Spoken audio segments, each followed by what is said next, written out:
de consolidación para el gobierno chavista, ¿no?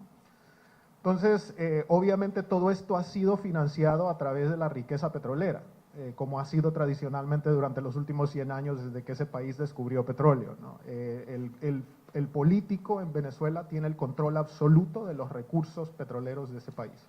Y eso implica que el político tiene, por naturaleza, pues estamos hablando de incentivos. Yo soy un fiel creyente de los incentivos, y si tú a un ser humano le das un cheque en blanco, ese ser humano lo utiliza para entronarse en el poder y para continuar beneficiándose de ese cheque en blanco. Entonces, básicamente, pues nuestra visión desde el punto de vista de qué es lo que va a pasar políticamente, el gobierno de Maduro en este momento va a pasar una asamblea constituyente que le va a permitir crear un ente que tendrá control absoluto sobre el resto de los poderes en Venezuela, y podrá reformar la Constitución a su gusto y medida.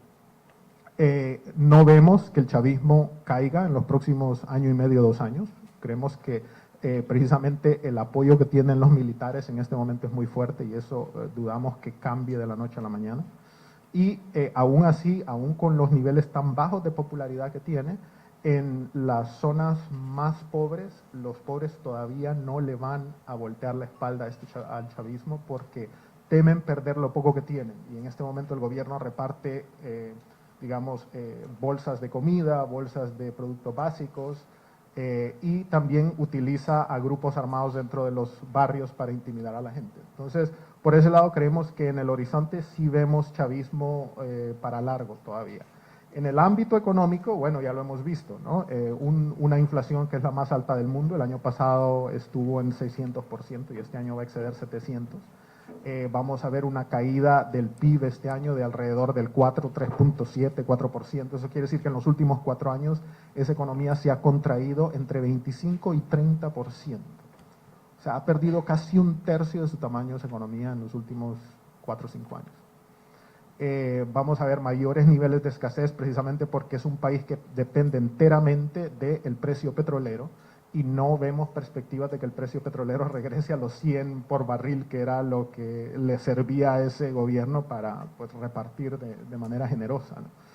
Entonces, por ende, las empresas no van a tener acceso a divisas para poder importar materia prima, para poder importar productos terminados, y eso va a implicar escasez en los anaqueles, y cuando hay producto, será un producto que tendrá un precio que la mayoría no podrá pagar, ¿no?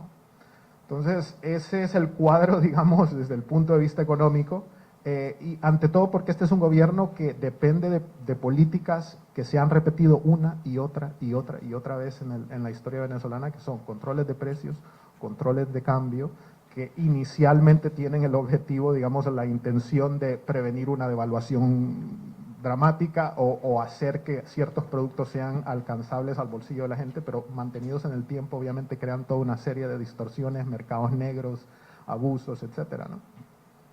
Entonces, por ese lado, este gobierno, con su ideología más radical, no vemos que cambie o difiera de esas políticas que han sido tan dañinas en los últimos años.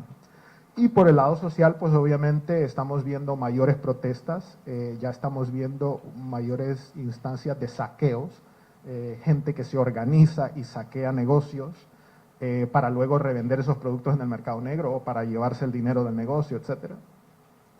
Protestas políticas, obviamente lo estamos viendo constantemente, porque obviamente este es un gobierno que ya cuando no está respetando las formas democráticas, pues la gente ya siente que se le está yendo el país de las manos, y si el gobierno realmente logra montar esta asamblea constitucional supeditada al poder del chavismo, eso quiere decir que ya no habrá oportunidad en el largo plazo o en el mediano definitivamente de poder cambiar el régimen a un régimen que sea, digamos, que respete más, los derechos individuales de las personas, la propiedad privada, etcétera, ¿no?